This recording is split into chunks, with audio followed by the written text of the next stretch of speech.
No tak mňa tu zložili, ja som tu ostala, v tomto. A ten sme prepustili tú jednu izbu za ňu tam ku Vodžičovsku či akú, čo mama dostali, tak sme ostali tu. No a potom sa Molnárov som ako videlo, že oni málo dostali, ale neviem, kde chceli, že by som do ich domu prešla. Ja, že ako dopadol, no tak dopadol, že potom, keď sa tam zakladalo družstvo, on sa nezapísal. No, nezapísal sa do družstva. No tak ja som už tu bola, tak ja všetko neviem, ako bolo, len ho vydurili zo Sálašu. No a u Melegov, ako u ženiny rodičia žili ešte tedy. Žili. Aj bratia jej, švagrinej, tak ho tí Melegovci nepriľali ju ako rodičia, lebo sa báli, že Jano bol ako kulák. No a oni sa podali do družstva všetci a on sa nechcel.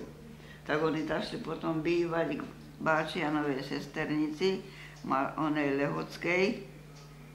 No a tam sa ona potom obesila. Na to, že mali tie deti také chorie, no tak to už nepatrí k tomuto, to je už iné. Všeličo nám to radili, ja sa pamätám, ten Sadlon, ak sa pamätáš, nepamätáš sa na nich. Sadlon, čo boli. Jaj, pamätám. Pamätáš sa. Pamätám. Tí nám tak hovorili, že mali ste sa pýtať tam okolo, počkajte, Mijave. No ale nás tam nepotrebovali na Mijavu. Nie. Nás tu potrebovali. No bolo to všelijak, veru všelijak sme nespali v noci. Vy ste sa ešte viac, už potom sme boli viac, tak nočak tak... No už potom nočakerí boli ako aj v Trsticiach a neviem kde, tak už potom sa to ťahalo sem väčšie k Galante. Na to, že nás oni Maďari nechceli, samozrejme, že nás nechceli, lebo oni si to hútali, že ich sa nikto nespýtal, ich sa nikto neradili, jednoducho vysídlili tam. Darmo sme mi vravili, že to bola dohoda, že sa dohodla maďarská strana alebo vláda, Československa. Nie maďarská, ale Európa. Európa, ale oni si len svoje tvrdili. Oni. Ešte aj teraz. No, a ja som to chcela povedať, že ešte aj teraz. A prišli z hora, aj to boli tiež takí chudobní, pamätáš sa na nich? Z hora, čo boli tu prišli. Na jednom koníkovi, či ako to aj bolo, neviem. Šabľatúra, ale boli z hora, veľa boli. No ale to potom poodchodilo naspäť. Ale preto, lebo tí z Čiech doviezli sem, tých Maďarov. Tak títo potom sa zazmocnili. To už sme boli tu. Už. Ale okrem toho, že nočak už potom, ako ťažko nám bolo, ale deti išli študovať. Takže my to by sme v Maďarsku neboli dosiahli, že tie naše deti sa voľačo vyučíte. To nie určite. No čak aj krstní obidvaja vyštudovali. Ťažko bolo, nebolo ľahko. Nebolo, lebo sme sa mysleli zdať voľačoho. Všetkého, toho lepšieho.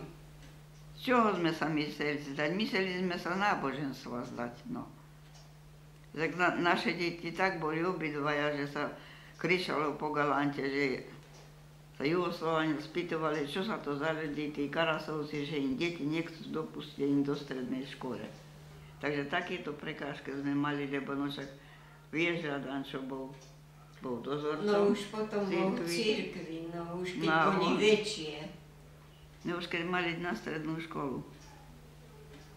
No. Takže tohto sme sa mysleli zdať. Potom sme už cez pána farára hľadali z Pišiaka, no. Čo mi nakričali aj Mohnár, že oni vedia, že im farár pomohol. Ale reko, čo vy viete, že si im pomohol, lebo im nepomohol. Pán farár len toľko povedali Adamovi, ty Adam, ak sa ti len toľko to troštička chce učiť, tak choď, lebo to ti nikto nevezme z hlavy. Družstvo bolo, A nezarábali sme veľmi malý plat, sme mali tí, ktorí sa zamestnali do fabriky, tak mali peniaze a my sme boli biední. Veľa raz sme nemali ani korunu. Mali sme tú kravu, alebo tie kravy, no čak, že sme podojili a že sme si za to vedeli tie peniaze, kde tam nájsť, spraviť, tak nám bolo, ľahšie nám bolo tu žiť, či kupovať, ako v Maďarsku, tedy bola veľká bieda. Na to boli oni do fabriky, tá nimi Slováci, čo sme prišli z Maďarska. No, najlepšie mesta, to je pravda. Tak neboli sme, lebo sme však boli rolníci, tak sme neboli zvyknutí na fabrike. Na nič vyučení, žiadne tie skúsenosti nemanie, no čak skúške, či boli bádogoši, alebo no, boli akí strojári, to naši neboli, všetci len roľu a to bola samá repica, žltkov sa chotár,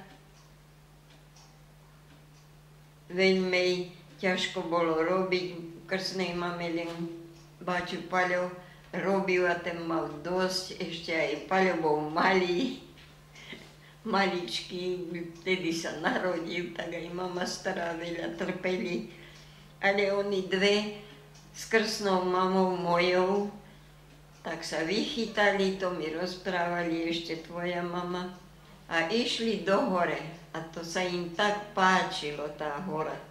To bolo predtým ešte, ako chudina krstná mama zomreli. Keď sme prišli, tak ja neviem, či sme v nedeľu boli u vás. Ty si nebola doma, lebo iste tedy bola tá zoznamovací večierok.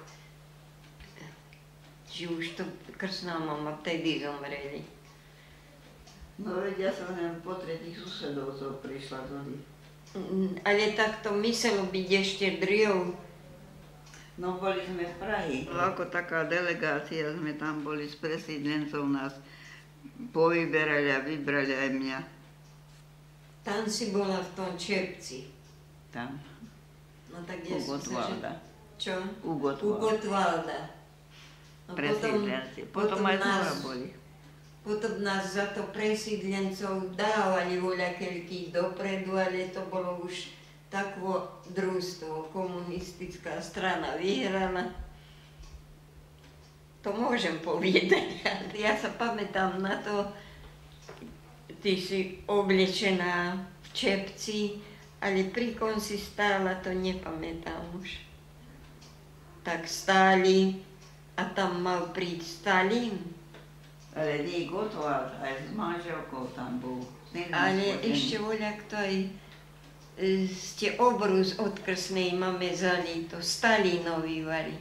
A to tvoj svokor zobrali, pýtali, že Marka, my máme deti, tak ty vraj nemáš deti, tak jeden obrus Stalinovi na pamiatku, ale si došol poslať. A oni boli aj tam s vami, Karasovci. Tvoj svokor. Jaj. Beňo. Aha. Tvoj starý otec v mene presídlencov chceli darovať jeden obrus tkaný od presídlencov. No a moja krstná mama, mamina sestra, nemali deti, tak tvoj starý otec prišli k nej, že Marka, ty nemáš deti, ale my máme deti, takže nám ostane ako deťom tie obrusy. Tak to bol tkaný obrus čiernym, že si ho dá, no tak krstná mama ho dali. Ako prestali na ho mali dať. To pamätám. No. Boľačo. Ale ja neviem, no. Ani ty nevieš. Neviem, ja neviem, oni len od krstnej máme ten obrus odniesli, ale kde ho daniesli, kto ho mal oddať. Len prestali na to bolo. To troška, to viem, no ak ho nenaspomeniem, tak by sme neboli ani dali. A toto je hlavno.